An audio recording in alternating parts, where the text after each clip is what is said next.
warahmatullahi wabarakatuh. Perkenalkan, nama saya Audrey Gidrafina Marsya dengan NIM 11121200172 dan teman saya Siti Sutria dengan NIM 11121000157 dan teman saya Fania Ramasari dengan NIM 11121000010 dan teman saya Sofia dengan NIM 11121200003 dan teman saya Diva Adelia Bamar dengan NIM 11120000176.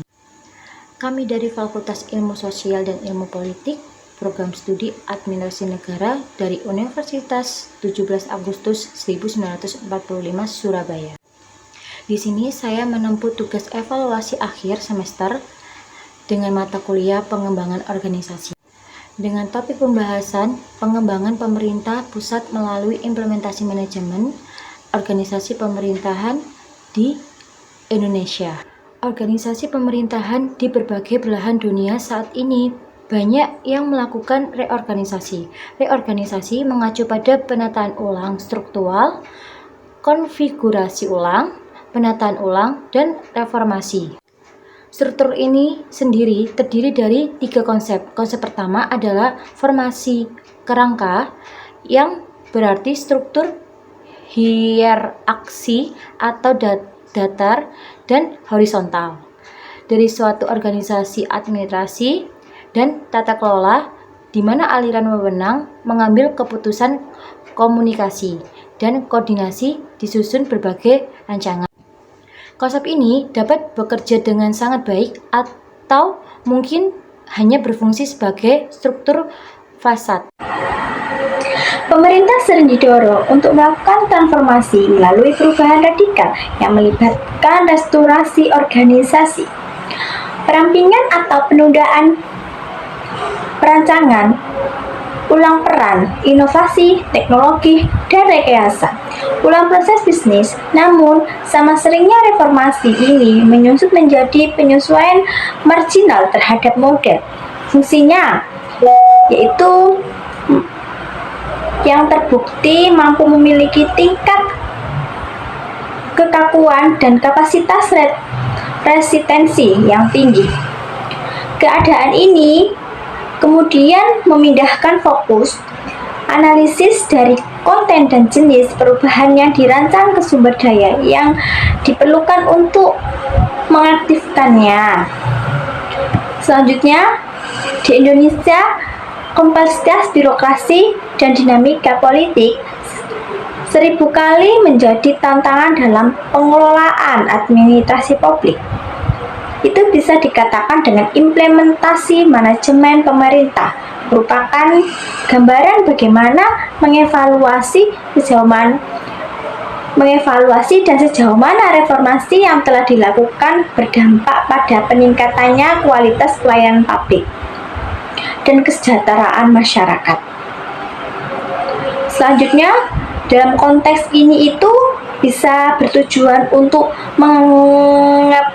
mengeksplorasi praktek terbaik, yaitu faktor-faktor penghambatan serta dampak dari regulasi dan kebijakan yang terdapat kinerja organisasi pemerintah di Indonesia dengan mempertimbangkan strategi seperti reformasi birokrasi, pengembangan teknologi informasi melalui e-government, dan penguatan sistem pengadilan intern. Faktor-faktor yang mempengaruhi kinerja organisasi pemerintahan. Kinerja organisasi pemerintahan di Indonesia dipengaruhi oleh sejumlah faktor khusus yang terkait dengan konteks budaya, politik, dan sosial negara ini. Berikut adalah beberapa faktor utama beserta penjelasannya.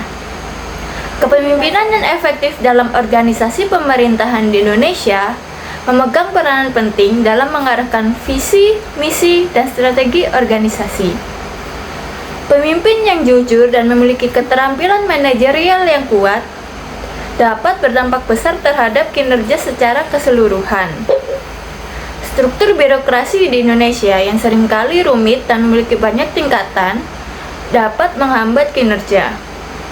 Reformasi birokrasi yang bertujuan untuk menyederhanakan struktur organisasi dan proses kerja diharapkan dapat meningkatkan efisiensi dan juga efektivitas. Relevansi pemerintahan dan governansi publik. Pergeseran pemerintahan ini dicirikan sebagai transisi dari pemerintahan ke governansi dan mencerminkan pemahaman bahwa banyak aktor dari perusahaan ke organisasi non-pemerintah, kemitraan publik swasta, dan dewan koalisi pemerintahan adalah pemain sentral dalam pengambilan keputusan di sektor publik. Electronic governance atau e-gov biasanya didefinisikan sebagai perkembangan positif mengenai 3 aktor utama: administrasi pemerintahan, pengguna layanan yang pemerintahan yaitu warga negara dan perusahaan, dan sistem politik karena demokrasi yang lebih baik biasanya berarti lebih terbuka. E-gov digunakan untuk memberikan administrasi yang lebih efisien, layanan yang lebih baik, dan keterbukaan yang lebih baik. Peran pemerintah dengan mendekati layanan yang semakin canggih untuk menangani mobilitas di segala bidang suatu organisasi pemerintah, selangkah demi selangkah kegagalan dapat dihindari atau setidaknya dapat ditanggulangi. Namun demikian, untuk melegitimasi investasi dalam layanan seluler, nilai yang diciptakan harus jelas bagi organisasi penyedia dan pemangku kepentingannya, di mana ada strategi keseluruhan untuk menciptakan layanan, kriteria untuk menilai dan memprioritaskan layanan yang mungkin sesuai dengan tujuan yang unggul dengan mudah ditemukan. Baik, di sini saya akan menjelaskan kesimpulannya, yaitu berbagai upaya seperti reformasi birokrasi, pengembangan teknologi informasi melalui e-government, serta penguatan sistem pengendalian intern telah dilakukan untuk meningkatkan efisiensi, transparansi, dan akuntabilitas dalam pelayanan publik. Hal ini sejalan dengan upaya untuk menciptakan birokrasi yang lebih profesional, berintegritas, dan mampu bersaing. Strategi seperti pengembangan sumber daya manusia, implementasi e-government, dan penguatan sistem pengendalian intern telah terbukti efektif dalam meningkatkan efektivitas pemerintahan. Melalui pendekatan yang komprehensif dan terkoordinasi, pemerintah Indonesia dapat terus memperbaiki manajemen organisasi pemerintahan untuk memberikan pelayanan publik yang lebih baik dan responsif terhadap kebutuhan masyarakat.